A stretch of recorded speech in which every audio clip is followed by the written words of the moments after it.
नई कैपेबिलिटीज़ आई हैं जो कि हमारी यूनिट्स के अंदर हमने उसको भर्ती किया है और उसके लिए हम ट्रेनिंग कर रहे हैं। तो आज जो आप देख रहे हो एक बहुत छोटा हिस्सा है कि बहुत सी एक्टिविटी चल रही है, जिसके लिए हमने इसका आज आपको एक छोटा डेमोस्ट्रेशन दिखाया कि किस तरह से ऑल आर्म्स का इकट्ठा होकर दुश्मन के ऊपर हमला करना है। उसका एक डेमोस्ट्रेशन आपको फायर रेंज पे दिखाया।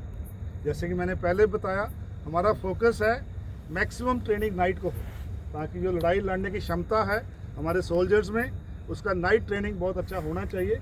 और हम 70% ट्रेनिंग नाइट को कर रहे हैं और 30% ट्रेनिंग डे टाइम पे कर रहे हैं। अभी आपके कोई सवाल है तो आई कैन आंसर। जिस प्रकार से देश जो आत्मनिर्भर भारत के तहत बढ़ता जा रहा है, हम जो अनआर्म्ड वॉरफेयर है वो भी आगे काफ़ी पहले से बढ़ चुका है। जैसे कि आपने रशिया यूक्रेन में भी देख रहे हैं और सिंदूर 1 में भी देखा गया था किस तरह से ड्रोन्स के अटैक हमारे एरियाज़ के अंदर आए थे। तो उसी को मद्देनजर रखते हुए हमारी जो इंडियन आर्मी है बहुत से स्टेप ले रही है। सबसे पहले तो इक्विपमेंट हमारे के अंदर भी आपने देखा कितने ड्रोन हम ले चुके हैं। उसमें सर्वेलेंस ड्रोन्स हैं, अटैक ड्रोन्स हैं और काउंटर ड्रोन सिस्टम्स हैं जो कि हमारे सभी यूनिट्स के अंदर दिए जा चुके हैं। साथ ही साथ ऑर्गेनाइजेशन को चेंज करा जा रहा है। हर एक इन्फेंट्री डाल के अंदर एक अश्विनी प्लेटून आई गई है जो कि ड्रोन्स और काउंटर ड्रोन का कार्रवाई करेगी। उन प्लेटून की भी ट्रेनिंग स्कूल्स खुल चुके हैं, उनकी ट्रेनिंग चल रही है और वो भी इस काबिलियत को ऑब्जॉर्व कर रहे हैं ताकि आने वाले समय पे ये इक्विपमेंट पूरी सॉल्व हो जाए। उसी मुताबिक आर्मर्ड रेजिमेंट, आरटी रेजिमेंट्स के अंदर बहुत से चेंजेस आ रहे हैं। जैसे कि आपने सुना होगा, हमारे चीफ साहब ने बोला है देवास्त्र बैटरी आ रही है और शक्ति बान बटालियन आ रही हैं जो कि बहुत लॉन्ग रेंज तक लॉइटर मिशन का यूज़ करेंगे और जिस तरह की भी हमारी होगी हमारी क्षमता को आगे लेके जाएंगे। तो बोथ इक्विपमेंट भी आ रही है और ट्रेनिंग के लिए हमारी ऑर्गेनाइजेशन भी नई तैयार हो रही हैं ताकि जैसे जैसे समय आगे बढ़ेगा ये काबिलियत हम अपने इंडियन आर्मी के अंदर उसको हासिल करेंगे। तो ड्रोन अटैक हुए थे वो कभी भी उनका भी आपने देखा होगा कोई नुकसान नहीं कर पाए। तो जो हमारा सिंदूर 1 में भी पोस्चर था एंटी जो एयर डिफेंस का और काउंटर ड्रोन का, वो बहुत अच्छा था। उनके ड्रोन हमारे एरिया में आए लेकिन एक्टिवली हमारा किसी को कैजुअलिटी नहीं कर पाए। लेकिन उसको मद्देनजर नहीं करना है क्योंकि दुश्मन भी अपनी तैयारी बढ़ाता है, वो अपनी काबिलियत को आगे लेके जाएगा।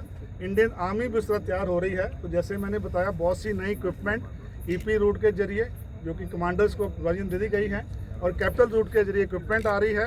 ऑन ग्राउंड ऑर्गेनाइजेशन तैयार करी जा रही है, उनकी ट्रेनिंग की व्यवस्था करी गई है और जैसे जैसे टाइम आगे बढ़ेगा हमारी इक्विपमेंट और ट्रूप्स का ट्रेनिंग हो जाएगा और जो हमारी काबिलियत है ड्रोन काउंटर ड्रोन लड़ने की और आगे बहुत बढ़ जाएगी। सर हमारे सिस्टम पे हो, क्योंकि अगर लड़ाई लगती है आपने देखा लॉन्ग टर्म लड़ाई लगेगी तो अपने देश की काबिलियत के अंदर भी हमारे को भरोसा हो सकता है। उसके ऊपर ही हमारा फोकस है और कोशिश की जा रही है जो भी छोटे मोटे पार्ट्स हैं इक्विपमेंट के जो बाहर से आ रहे हैं उनको भी हम खुद अपने लेवल इंडिजनाइज करें और उनको बदली करें ताकि हम बाहर की जो पावर के ऊपर मिलिट्री पावर के ऊपर हमें डिपेंड नहीं करें। तो वो हमारा जो रोल है आर्मी का वो साइबर वारफेयर में एट फॉर्मेशन लेवल डिफेंसिव है।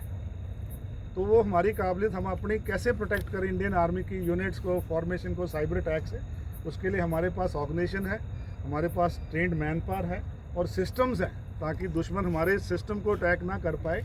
ऑफेंसिव साइबर का मेरा मैंडेट नहीं है, वो किसी और का काम है, तो उसका बारे में मैं एआई जो है आज की आर्मी ने एक एआई इंक्यूबेशन सेंटर खोला है। जितनी भी एआई की डेवलपमेंट इंडियन आर्मी होगी वो उधर बेंगलुरु सेंटर में होगी और वहाँ से फिर पूरे सिस्टम प्रोलिफरेट होंगे जो कि हमारे पूरे इंडियन आर्मी में उसका हिस्सा बनेंगे।